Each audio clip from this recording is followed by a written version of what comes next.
segundo escreveu Lucas. Glória a Deus. Vamos lá?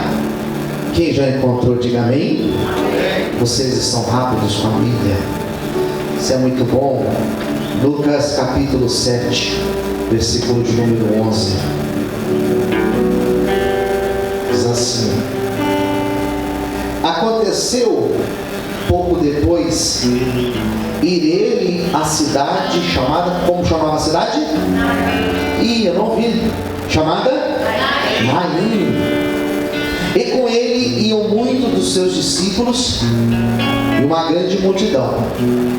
Quando chegou perto da porta da cidade, diz que levava um defunto, filho único de sua mãe, que era viúva, e com ela ia uma grande multidão da cidade.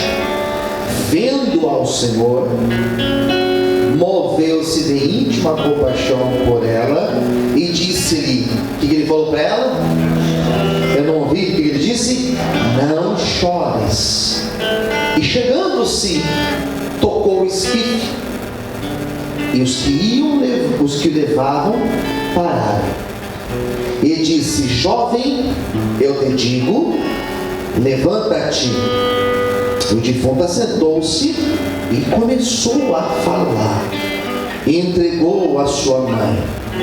E de todos se apoderou o temor, e glorificavam a Deus, dizendo: um grande profeta se levantou entre nós, e Deus visitou o seu povo. E correu dele esta fama por toda a Judéia e por toda a terra circunvizinha. Vamos orar? Feche os teus olhos, curva a sua cabeça por um instante e ore junto comigo. Deus, Senhor, esta é a hora da tua palavra ser ministrada. Eu te peço, Senhor, usa a minha vida para falar com a igreja dessa noite, os que estão presencialmente, os que estão assistindo agora ao vivo ou vão assistir depois. Que o teu Espírito fale com todos, em nome de Jesus, amém e amém. Vamos aplaudir o nome de Jesus nessa noite. Glória a Deus. Vamos lá, queridos. Falar por irmão do lado, Deus vai falar com você nessa noite. Fala assim para ele ou para ela: não me atrapalhe ouvir a palavra. Pronto, já deu o recado. Tem gente que fala demais, né? Às vezes nem na hora da palavra consegue ficar quieto. Segura ele um pouquinho, pois depois você fala, tá bom? Vamos lá, queridos. Esse texto, ele faz parte dos milagres que Jesus realizou. Evangelho segundo escreveu João vai dizer o seguinte: ele vai usar uma hipérbole. O que é hipérbole? Ele vai usar um exagero para falar algo grandioso. O que João vai dizer? Que se todos os milagres que Jesus realizou aqui na terra, se todos os milagres fossem escritos na terra, não caberia todos os livros com os milagres que foram feitos. Isso é uma hipérbole. Mas Jesus, o que João está dizendo? É que Jesus fez muito mais milagres do que nós temos conhecimento. Quem entendeu, diga amém. João, por exemplo, o Evangelho de João, ele só escreveu 7 milagres. 7. Jesus, ele fez, biblicamente, nós temos 34 milagres citados. 34. João só contou 7. Existem milagres que Jesus fez, na teologia nós chamamos de tradição. Existem milagres que os 4 evangelhos citaram, ou seja, ele está em 4 tradições. Existem milagres que só estão em 3 evangelhos. Existem milagres que só estão em 2 evangelhos citados. E existe milagres como esse aqui, que somente um evangelho citou. Esse milagre apenas Lucas escreveu. E não é que ele não seja importante, é que Lucas entendeu que os seus leitores daquela época precisavam saber desse milagre que Jesus realizou. Jesus, quando ele viveu nessa terra, a região da Galileia, Cafarnaum, por exemplo, aquela região do mar de Tiberíades, Jesus esteve várias vezes. Betânia, por exemplo, a cidade de Betânia, onde ele fez o milagre na vida de Lázaro, ele foi várias vezes lá. Mas nós temos cidades, por exemplo, que biblicamente Jesus só foi uma vez. Vou dar um exemplo: Jericó. Quem já ouviu falar de Jericó? Diga amém. Jesus foi lá uma vez. Encontrou com Bartimeu, o cego, e lá dentro ele se encontrou com um homem chamado Zaqueu. Esta cidade aqui, ela só aparece aqui. É uma cidade chamada Naim. Jesus não foi em Naim 2 vezes, ele foi apenas uma vez em Naim. E na verdade ele não entrou em Naim, ele passou na porta de Naim. E ele se encontrou com esta mulher e fez um milagre na vida dela. Então esse milagre aqui, somente Lucas conta. E os evangelhos, Lucas ele tem uma característica muito diferente dos outros. Porque Lucas ele é mais detalhista nos seus milagres, nas suas passagens bíblicas. Tem pessoas que quando vão contar algo, ela conta nos mínimos detalhes. Não tem gente que é assim? Lucas ele escrevia contando detalhes. E eu quero mostrar alguns detalhes que ele conta aqui, que eu acho extremamente relevante. Acho impactante o que ele escreveu. Primeiro, versículo de número 11.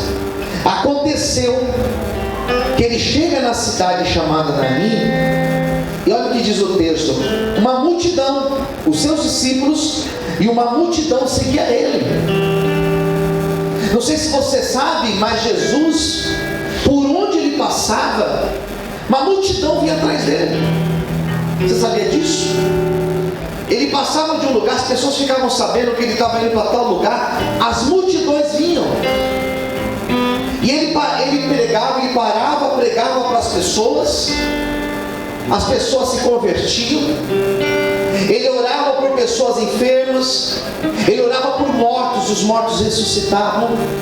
Ele orava por cegos, e cegos começavam a enxergar. Ele orava por paralíticos, eles levantavam e começavam a caminhar. Ele multiplicava pão, peixe. Então, era uma multidão de pessoas que seguiam Jesus. Quem está entendendo, diga amém. E aqui estava uma multidão atrás dele. E de repente, quando ele passa na porta de Naim, tinha uma outra multidão vindo. Duas multidões, a de Jesus e a que saía de Naim. Só que elas estavam totalmente diferentes uma das outras. A que estava com Jesus, feliz, louvando, vendo milagres.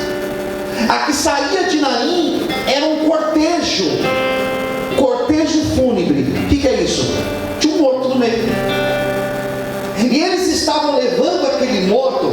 As cidades pequenas, elas não têm 2 cemitérios, ou 3, ou 10 cemitérios.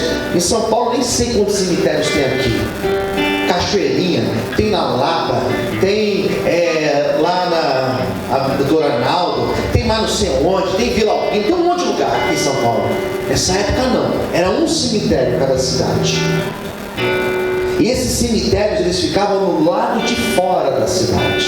Quem entendeu, diga amém. Então aquele cortejo fúnebre estava indo para fora da cidade fazer aquele enterro. E é interessante porque eles tratavam os mortos como algo impuro. Judeu, ele não podia tocar em nada morto. As pessoas hoje em velório, elas abraçam o corpo, elas beijam, elas passam a mão. Nessa época não podia. E caso alguém tocasse, aqueles que tocavam, eles ficavam impuros. Eles tinham que passar por todo um processo de purificação para eles voltarem a estar limpos. Então o cemitério ficava fora da cidade. Jesus vinha daqui, a multidão vinha de lá, e eles pararam. E é interessante o texto, é que Jesus não passou de reto. Jesus não desviou daquele cortejo fúnebre. Jesus parou. E o texto vai dizer que aquele cortejo que vinha, eles também pararam por causa de Jesus. E Jesus parou. E ninguém falou para Jesus o que tinha acontecido. Ninguém contou para Jesus: olha, aquela mulher ali, ela é viúva. Pessoa viúva, a mulher viúva é a mulher que perdeu o seu marido. Ela tinha perdido o marido. E Lucas foi muito detalhista. Ele falou assim: a mulher é viúva e ela só tinha um filho, e morreu o filho. E ninguém contou para Jesus. Mas na hora que Jesus olhou para aquela mulher, Jesus viu, entendeu o que tinha acontecido com aquela mulher. E sabe o que o texto vai dizer? Lucas escreveu o seguinte detalhe, aleluia, olha o que Lucas vai dizer no versículo 13, que Jesus, ele se moveu de íntima compaixão para com ela. Sabe o que significa isso? Que Jesus olhou para ela e Jesus se colocou no lugar dela. Sabe o que é sentir íntima compaixão? É você olhar aquela pessoa e você se colocar no lugar dela, como se você estivesse passando por aquilo que ela estava passando. Sabe qual é a boa notícia que eu tenho para você nessa noite? É que Jesus parou aqui também hoje, e da mesma forma que ele olhou para aquela mulher, ele teve compaixão, ele teve empatia, ele se pôs no lugar dela. Ele também está aqui nessa noite, e ele sabe o que eu estou passando, o que você está passando, o que eu preciso e o que você precisa, porque ele está aqui nessa noite. Aleluia! Você consegue dar um glória a Deus e exaltar o Senhor nessa noite? Aleluia! E é interessante, o texto é muito interessante. E semana passada, eu estava assistindo uma reportagem, e vocês devem ter visto um caso que aconteceu de um policial que estava com a sua filha dentro do carro e a sua esposa estava na farmácia. Quem viu esse caso aí? Diga amém. Vocês viram esse caso? Ele estava lá, o policial com a filha. Baixa um pouquinho, Gabriel, por favor. Eu não sei, acho que ela tinha 17 ou 19 anos. 19 anos, né?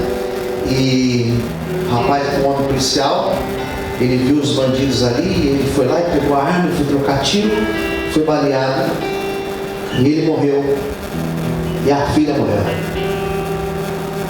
Daí, irmãos, eu estava vendo a reportagem, a mãe da menina, a esposa dele, viúva e perdeu a filha, daquela forma terrível.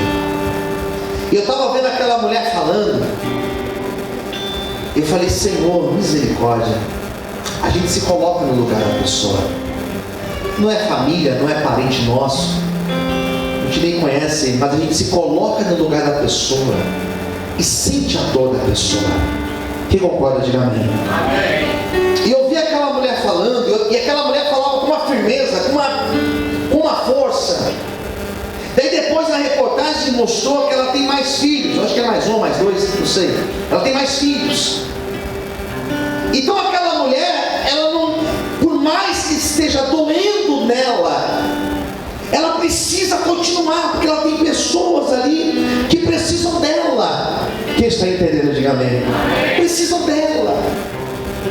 Isso é muito forte, queridos, porque essa mulher da Bíblia aqui, ela perdeu o marido. E quando ela perde o marido, ela não pôde se abater, porque ela olhou para o filho dela e falou: ele precisa de mim. Quem está entendendo, diga amém. Eu perdi o meu marido, eu estou aqui sentindo dor, mas eu tenho o meu filho que depende de mim. Mas o filho morre. E aquela mulher não tinha mais motivação, aquela mulher já não tinha mais inspiração para continuar. Não tinha mais sentido. E foi aí que Jesus chegou na vida daquela mulher. E quando ele chega na vida daquela mulher, chega com uma palavra de bênção para ela, Ele chega com uma palavra de recomeço, uma palavra de cura para a alma daquela mulher. Jesus, nessa noite, Ele tem uma palavra de recomeço para você, Ele tem uma palavra de restauração para a tua vida. O mesmo Jesus que sentiu a dor daquela mulher, Ele sabe o que você precisa, aquilo que eu preciso, e Ele vai agir na nossa vida nessa noite, em nome de Jesus. Aleluia, glória a Deus, aleluia. Ela não falou nada para ele, ela não falou nada para ele. Por que ela não falou nada? Porque não precisava falar nada. Olha aqui para mim, queridos, tem momentos que nós estamos igual Ana. 1 Samuel capítulo 1, Ana foi no santuário e ela só chorava. Já aconteceu com você? De você começar a orar e você não orar, você só ficar ali sentado ou de joelho e às vezes só chorando, e nem palavras você tem para orar? Com quem já aconteceu isso? Diga amém. Amém. Eu vejo às vezes que eu estou aqui pregando na igreja, e às vezes eu vejo, tem pregador que ele fica incomodado, né? Quando ele fala, vamos orar, todo mundo fica de pé. E tem pessoas que não ficam de pé para orar. E tem pastores, pregadoras que ficam incomodados com isso. Eu não me incomodo, porque eu sei que tem pessoas que elas vêm para a igreja se arrastando, e às vezes está aqui, irmão, só um caco. Aquela mulher, ela estava só um caco, e Jesus, ele não precisou falar nada para ele, e Jesus também não falou muita coisa com ela. Olha o que Jesus disse para ela. Lucas colocou aqui para a gente. Olha o que ele falou para ela, versículo 13. Moveu-se de íntima compaixão para com ela, e ele disse, o que ele falou para ela? Versículo 13, o que ele falou? Não chores. Só isso. Não chores. Jesus, irmãos, deve ter abraçado aquela mulher, deve ter abraçado ela, colocado a cabeça dela assim, e chora não, querida, não chores, eu estou aqui, não chores. Irmãos, eu